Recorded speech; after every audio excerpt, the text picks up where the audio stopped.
Rebonjour et bienvenue à le school. Je suis Hicham Mihtan, prof de français. Cette vidéo sera consacrée bien sûr à la présentation d'un sommaire avec tout d'abord les personnages de l'œuvre de la boîte à merveilles, le schéma narratif du roman et également et en dernier lieu le résumé du roman. On va vous présenter tout d'abord comme première partie ou bien premier élément les personnages de la boîte à merveille. La question qui se pose au début, qui est le personnage principal? Alors, tout simplement, c'est Sidi Mohammed. Ou bien parfois, on dit qui est le narrateur? Le narrateur, c'est Sidi Mohammed. Pourquoi Sidi Mohammed? Parce que normalement, c'est pas un narrateur adulte, parce que on trouve beaucoup vraiment de paragraphes qui sont relatifs à Sidi Mohammed comme personnage, également comme narrateur enfant. Et lorsqu'on vous demande par exemple quels sont les personnages principaux, il y a 4 personnages principaux: Sidi Mohammed, Lalla Zoubida, Sidi Abslam, son père également, et en dernier lieu c'est Lalla Aïcha. Commençons par Sidi Mohammed. Sidi Mohammed est un enfant de 6 ans vivant à Dar Chouafa avec sa mère Lalla Zoubida et son père Sidi Abslam. Il étudie dans une école coranique, ou bien ce qu'on appelle également dans le texte l'Insid comme terme arabe, et accompagne sa mère dans ses visites.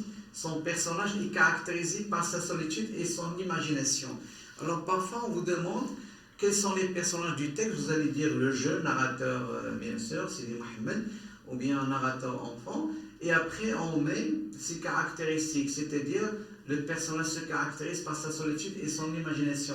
Déjà dans quelques sujets, on peut dégager le thème de la solitude. On peut par exemple vous demander est-ce que vous êtes pour ou bien contre la solitude, ou bien comment trouvez-vous par exemple ce personnage Sidi Mohammed, qui est un personnage qui est toujours seul, qui imagine beaucoup, parce que lorsqu'on parle de l'imagination, à chaque fois qu'il ouvre sa boîte à merveilles, il se plonge dans son propre monde, dans un monde qui est invisible, qui est visible pour lui, mais pour nous qui est invisible.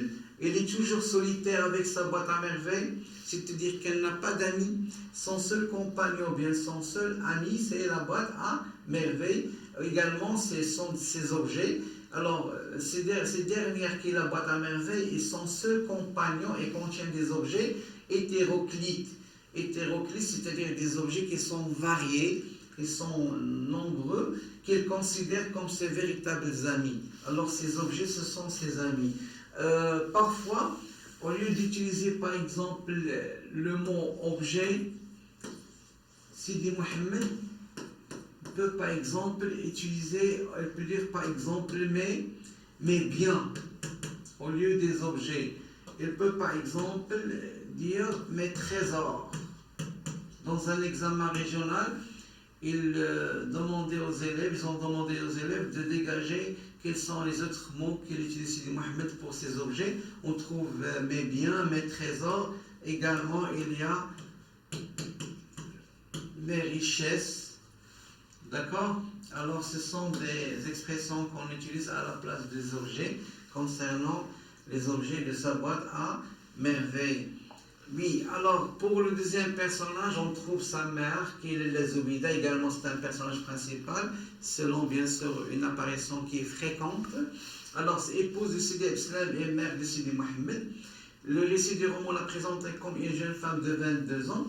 Alors, déjà, il a évoqué son âge dans le chapitre 4.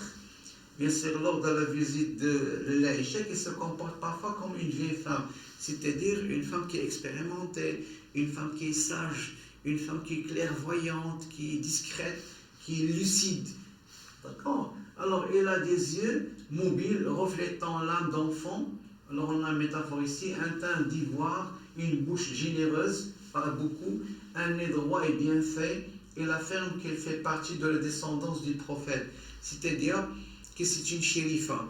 Alors, lorsqu'on parle, par exemple, dans l'œuvre, Ahmed Sfaraoui, nous avons déjà parlé de ça avant, il critique la notion de sharfa, parce que normalement, lorsqu'on a Lalla Alors là, comme terme d'adresse, appartient à la notion de Sharfa, c'est ce qu'il critique Ahmed Sfraoui.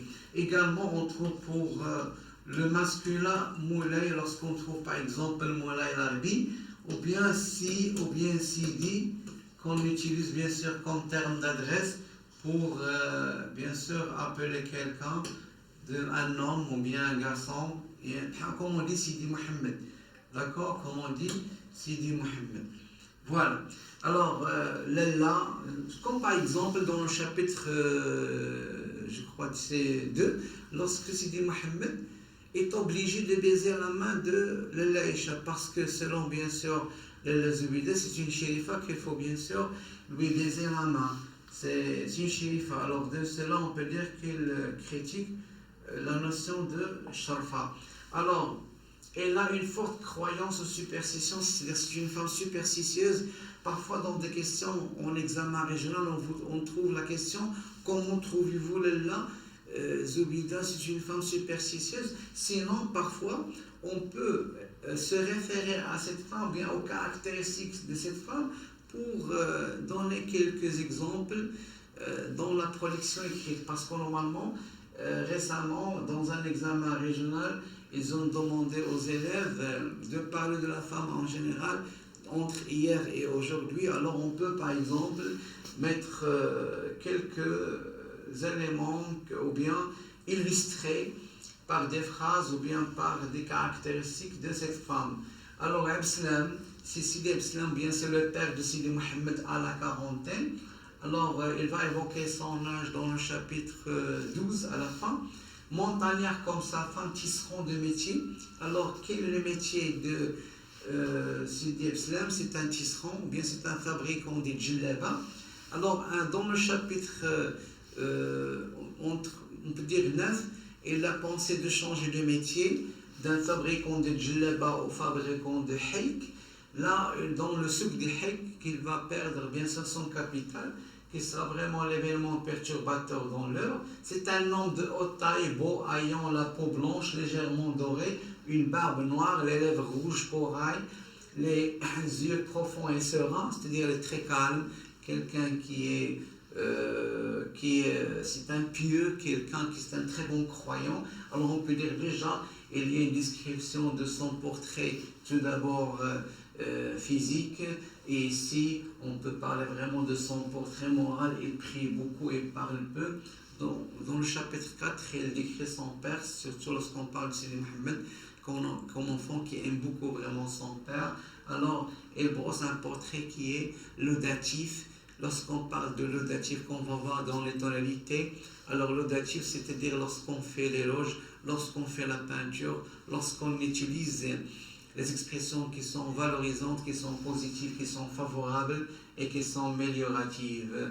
Alors, passons à l'autre personnage qui est l'Aïcha. C'est une ancienne voisine, ex-amie de la Zubida, une ancienne amie, c'est pas l'ex-amie, pardon, mais c'est l'ancienne ex-voisine, on peut dire, mais c'est l'amie vraiment de la Zubida, physiquement plus large que haute, avec des bras courts qui s'agitaient constamment, son visage lisse et rond inspire un dégoût.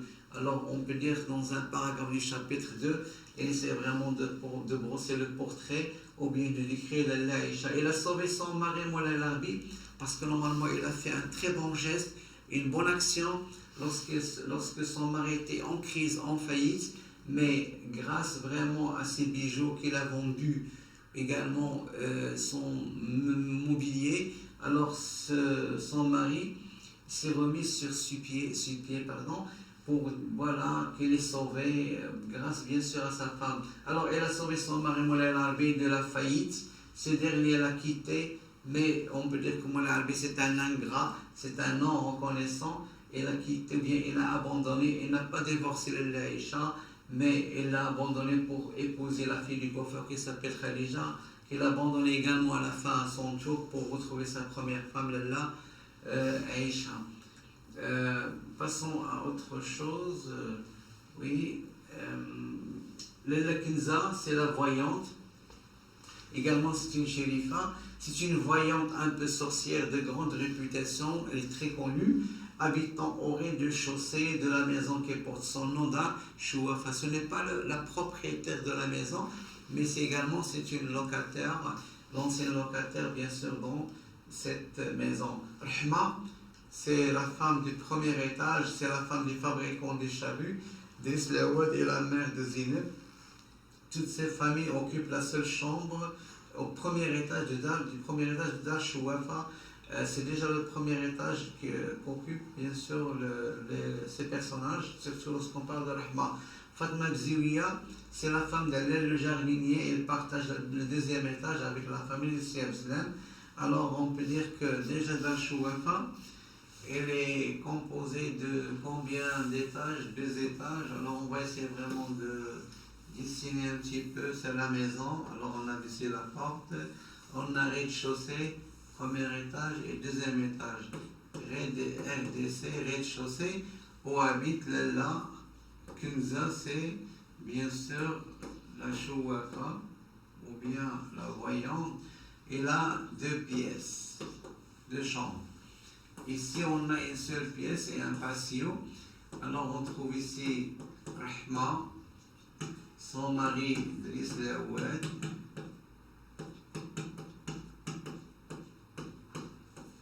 et Zineb, leur petite fille. Alors, c'est premier étage.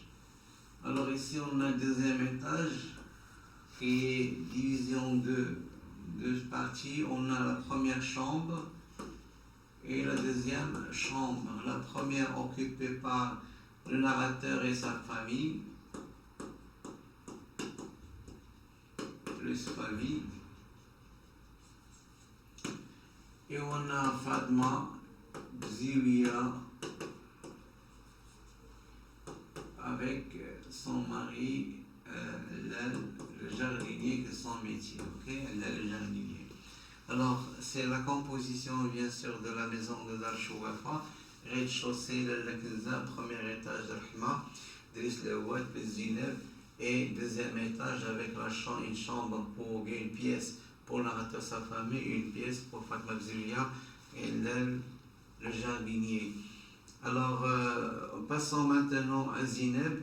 C'est l'ennemi, on peut dire c'est une question d'antagonisme, parce qu'il est toujours ce conflit, cette dispute avec Zineb, qui est âgée de 7 ans. Alors, la fille unique d'Ahmed Driss Lawad, elle est âgée de 7 ans. Sidi Mohamed ne l'aime pas. D'accord? Parfois, il y a une certaine réconciliation qui est provisoire, mais on peut dire que dans la plupart des actions ou bien d'événements que Sidi Mohamed toujours en conflit, en dispute avec Zineb. Driss Lawad, c'est le mari d'Rahma, c'est un fabricant, quel est son métier? C'est un fabricant de charrues. Là, le jardinier, c'est le mari de Fatma Bziouia, bien sûr, qui habite au deuxième étage. Moulay Larbi, c'est l'époux de Laïcha, c'est un babouchier. Alors, c'est un fabricant des babouches, il a vraiment un atelier, alors qui sera trompé par son associé, qui s'appelle Abdelkader, qui se mariera avec la fille du coiffeur, c'est-à-dire il sera un polygame. D'accord, on va expliquer tout ça pour après. Driss le Teigneux, c'est un apprenti, c'est un serviteur loyal du Maître Epsom. Il avait l'habitude de garnir les canettes, faire les commissions et acheter les provisions de la Zoubida. Elle va perdre sa mère au cours, bien sûr, des événements.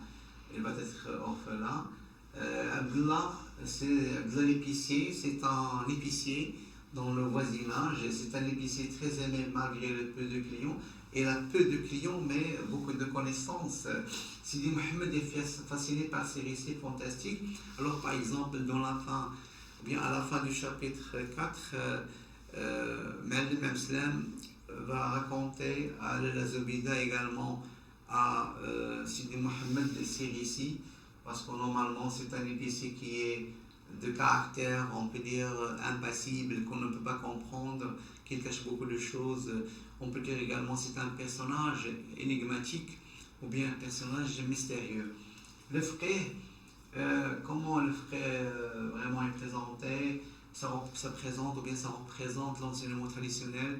Il était quelqu'un qui est dur, qui est sévère, qui est impitoyable parfois, toujours la baguette à la main, un homme maigre et barbu, tenant dans sa main un cognacier c'est-à-dire voilà, une espèce de, normalement on peut dire c'est un fruit, fait l'objet de cauchemars de Sidi Mohammed. C'est-à-dire à chaque fois le frère vraiment représente pour lui quelqu'un, c'est comme un monstre, c'est-à-dire qui tient la baguette, qui vraiment dans le texte en général de la boîte à merveilles, Ahmed Sfaroui critique en ce personnage vraiment qui les revêt, c'est-à-dire quelqu'un qui n'a pas de cœur, qui sait vraiment de se comporter ou bien qui se conduit à l'égard des élèves ou bien des enfants d'une manière très violente et très brutale.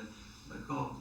Alors Sidi al-Arafi, il apparaît au chapitre 10. Alors dans le chapitre 10, il va recevoir une visite de la Zubida, également de l'Aïcha.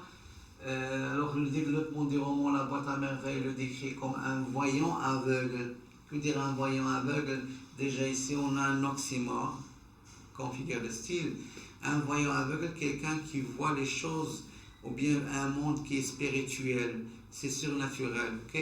Mais aveugle, c'est-à-dire physiquement, il ne voit pas avec ses yeux, d'accord? C'est-à-dire il est voyant, moralement, on peut dire à plus long terme, mais physiquement ne voit rien. C'est un voyant, d'accord, ressemblant à un sage des temps anciens qui a été consulté par la Laïcha et la Zubida, bien sûr après être abandonné par Moulay Arabi et après le départ de Ma'alim Islam aux environs de Fès, ils vont communiquer ou bien consulter Sidi al-Rafi. Et c'est une voisine de l'Aïcha qui a indiqué ce frère qui s'appelle Khadouj al-Alawiya. Exactement, c'est le personnage comme voisine de l'Aïcha qui a indiqué ce frère, qui a montré ce frère pour ces deux personnages. Passons maintenant à Sidi Mohammed bin Tahar au chapitre 5. Il va nous parler vraiment de ses funérailles parce qu'il va connaître la mort. Il sera décédé, coiffeur qui habitait le quartier qui est décédé avant la Shoah, c'est au chapitre 5. Bien sûr, dans ce chapitre, on va bien sûr expliquer pour après, Sidi Mohammed a peur ou bien il a craint la mort. Il croit qu'il va mourir lui-même, c'est parce que normalement, il a déjà entendu que ce personnage est déjà mort. Sidi Othman, au chapitre 6, c'est Rahma qui va nous raconter l'histoire de Sidi Othman également et sa femme qui est très jeune. Et on peut critiquer ici dans le mariage précoce parce que Sidi Othman c'est un vieillard, il est riche, mais marié avec une très jeune fille qu'il considère comme sa fille. Alors, il s'agit dans le roman d'un vieillard marié à Khadija qu'il considère comme sa fille. Selema, son apparition dans le chapitre 11, c'est une mariage professionnelle connue bien pour sa voix masculine. C'est elle qui va arranger ou bien qui arrangera le mariage entre Moulay al-Arabi et Khadija, c'est-à-dire la deuxième épouse de Moulay al-Arabi. Zohor également, il va apparaître simultanément avec Selema dans le chapitre 11. Il est venu pour demander la menthe pour le thé, mais il s'assoit avec eux, c'est avec elle, pardon, parce qu'on a des femmes. On a Selema, le Laïcha, le Zubida. C'est une voisine également de la Laïcha que Sidi Mohammed trouve très belle, en très belle beauté. Alors on essaie vraiment de faire une certaine redondance ici. Alors pour bien sûr accentuer la beauté de Zohor qu'il va évoquer également dans le chapitre 12, on essaie vraiment de composer une chanson introduisant ce nom qui est Zohor. Voilà. Alors, ça concerne bien sûr les personnages. Maintenant, on passe le schéma narratif des romans. Alors, dans n'importe quel roman, ou bien dans n'importe quel conte philosophique, ou bien conte merveilleux, ou bien conte fantastique, ou bien nouvelle, ou bien autobiographie, on trouve ce qu'on appelle l'organisation du texte. C'est-à-dire, avant de penser à écrire un roman, ou bien, comment dirais-je, de faire, ou bien de se projeter dans un écrit littéraire, il faut bien sûr suivre ces étapes. Tout d'abord, on a ce qu'on appelle l'état initial, ou bien le schéma narratif, on dit l'état initial, ou bien la situation initiale. Après la situation initiale, on trouve l'événement perturbateur comme deuxième étape, et après on trouve les péripéties, le dénouement, et en dernier lieu on trouve l'état final ou bien la situation finale. Alors comment ça se présente vraiment l'organisation de n'importe quel texte concernant les romans, concernant l'autobiographie, et ainsi de suite. Alors, on peut commencer par la première étape, ce qu'on appelle, comme je viens de souligner, c'est l'état initial. Qu'est-ce qu'on trouve dans l'état initial? On trouve la présentation des personnages, la présentation du cadre spatio-temporel, parfois la première action. Deuxièmement, on a ce qu'on appelle l'élément ou bien l'événement perturbateur, c'est-à-dire dans l'événement perturbateur, on modifie la modification, on casse vraiment le calme, parce que dans l'état initial, il y a le calme absolu, il y a la quiétude, il y a le bonheur, il y a l'équilibre, il y a beaucoup de choses. Mais à chaque fois qu'on commence avec l'événement perturbateur, ça casse vraiment l'état initial. Pour la troisième étape, on a ce qu'on appelle les péripéties, c'est-à-dire le rebondissement des actions, c'est-à-dire que les actions se multiplient de plus en plus, d'accord? Alors, c'est la montée vraiment, ou bien le rebondissement des actions. Après, on trouve les dénouements. Que veut dire dénouement? C'est-à-dire on trouve une solution à un nœud, parce que dans les péripéties, il y a le nœud, ce qu'on appelle le nœud, et dénouement, c'est-à-dire on trouve une solution. Soit on peut dire la victoire, soit on peut parler de la défaite. D'accord? Cinquièmement, c'est la fin. C'est ce qu'on appelle l'état final ou bien la situation finale. Alors déjà, on a dans la situation finale, ou bien l'état final, c'est un retour à l'état initial, c'est-à-dire le retour à l'équilibre, le retour au calme absolu. Alors, on va essayer vraiment de vous montrer à travers un schéma. C'est comme ça, regardez. Je commence par le calme, l'équilibre. Ici, on a l'état initial, ok? Après, on monte un petit peu. On trouve ici l'événement ou bien l'élément perturbateur. Après, on monte de plus en plus. Alors, on trouve les péripéties ou bien le nœud. Et après, on descend vers la fin. D'accord? Alors, ici, on a le dénouement. On trouve une solution à ce nœud. Et après, c'est la fin, c'est l'état final. C'est-à-dire le retour à l'état initial. C'est la même chose qu'on trouve dans la boîte à merveilles. Alors, regarde ici. On a par exemple l'état initial, l'auteur, narrateur, personnage vit avec ses parents, rien ne perturbe sa vie heureuse. Cette phase, ou bien on peut dire cette étape, occupe une place importante dans le récit. Alors on peut dire déjà l'état initial à partir du chapitre 1 jusqu'au chapitre 8, parce que dans le chapitre 9, il y a l'événement perturbateur, bien sûr, qui perturbe, ou bien qui va modifier l'état initial. L'ampleur de cette étape traduit la félicité. La félicité, c'est la tranquillité, le calme, la quiétude dans laquelle baigne le petit enfant. D'ailleurs, elle est plongée dans un monde merveilleux, celui bien sûr de la boîte à merveille. Passons à autre chose. Deuxième étape, on a déjà parlé de l'événement, bien l'événement perturbateur, c'est la même chose. Ce qui trouble cette félicité, ce qui a cassé ce bonheur, cette quiétude, c'est la ruine du père. C'est-à-dire que le Islam perdra son capital.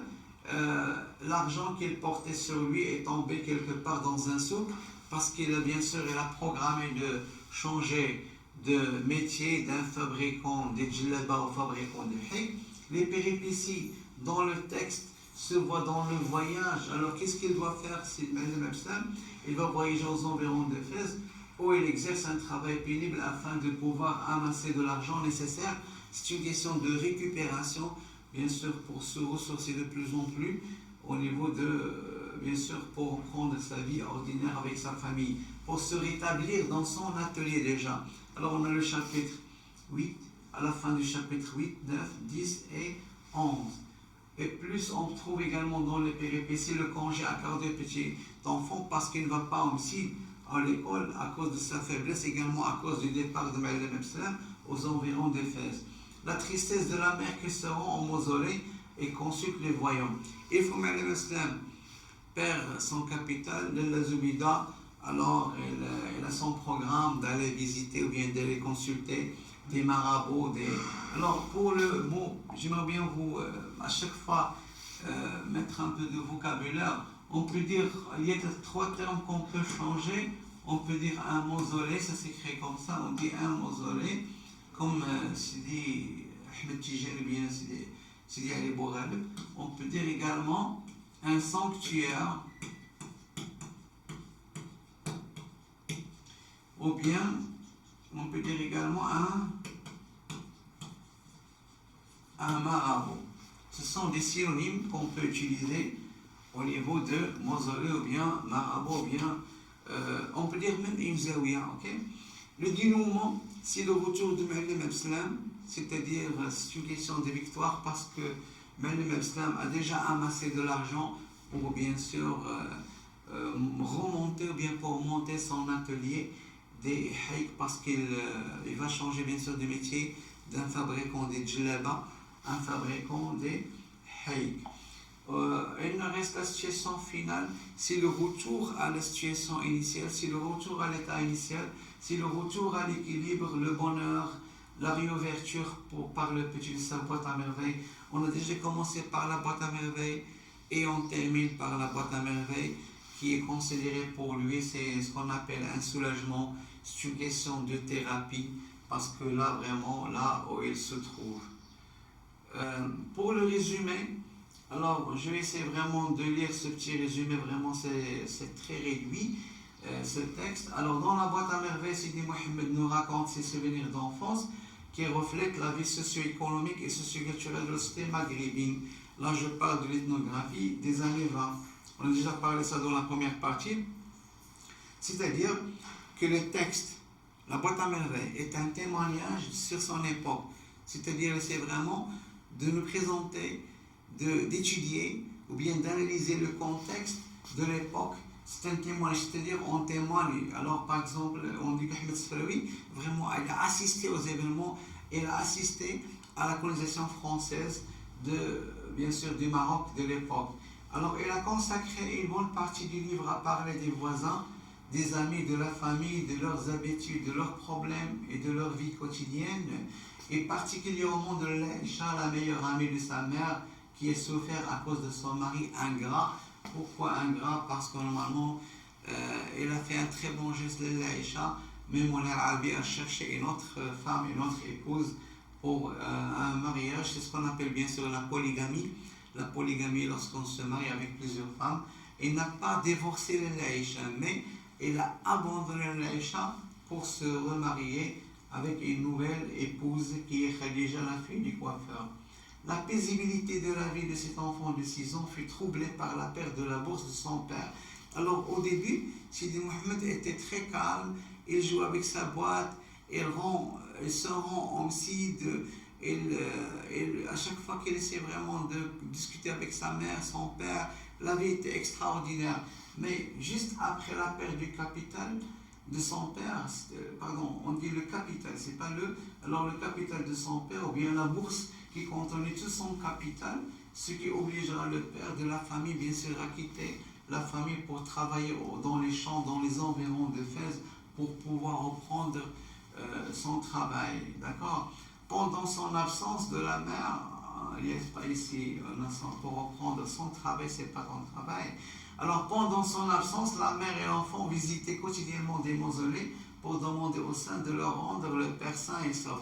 Lorsqu'ils ont visité Sidi al-Arrafi, dans le chapitre 10, Sidi al-Arrafi a conseillé à la mère de visiter chaque semaine, c'est-à-dire pour chaque jour, on peut dire dans une semaine, visiter, alors il doit visiter par exemple un marabout ou bien un sanctuaire ou bien un saint, parce que normalement les saints qui vont accorder la protection à Allah Zoubida. Leur vœu fut exaucé 1 mois après le départ du père. Alors 1 mois que le père s'est absenté parce qu'il bien sûr il travaille aux environs de Fès. Alors ensuite les choses s'arrangèrent petit à petit. Au milieu de tous ces événements, la boîte à merveille que possédait Sidi Mohamed jouait un rôle très important. Elle lui représentait un véritable réconfort quand il avait des ennemis, c'était synonyme d'accès à son propre monde. On peut dire déjà, la question qu'on peut poser, c'est fréquemment dans les examens régionaux et dans les contrôles continus, quel est le rôle de la boîte à merveilles? Que représente la boîte à merveilles? C'est quoi la boîte à merveilles? Alors on a déjà la réponse, elle est ici, dans cette phrase. La boîte à merveilles que possédait Sidi Mohamed jouait un rôle très important et lui représentait un véritable réconfort. C'est-à-dire c'est elle qui soulage Sidi Mohamed, c'est elle qui apaise et réconforte Sidi Mohamed quand il avait des ennuis ou bien des problèmes quotidiens ou bien même ce qu'on appelle également des tracasseries de la vie quotidienne. C'était synonyme d'accès à son propre monde, c'est-à-dire il a un monde unique qui appartient uniquement à lui-même. Alors c'est un monde qui est, comme on a déjà parlé de ça, un monde qui est propre à lui, qui a son apanage, qui est un monde invisible, lui seul qui peut bien sûr voir ce monde et bien sûr jouer avec ses objets, ses richesses, ses trésors ou bien ses biens en général. Et voilà, c'est le résumé concernant le résumé de tout ce roman qui est La boîte à merveilles, qui est un roman autobiographique. Je crois que c'est le maximum. Merci de votre attention et à la prochaine vidéo concernant l'explication détaillée des chapitres de 1 jusqu'à 12. Et merci de votre attention. À bientôt.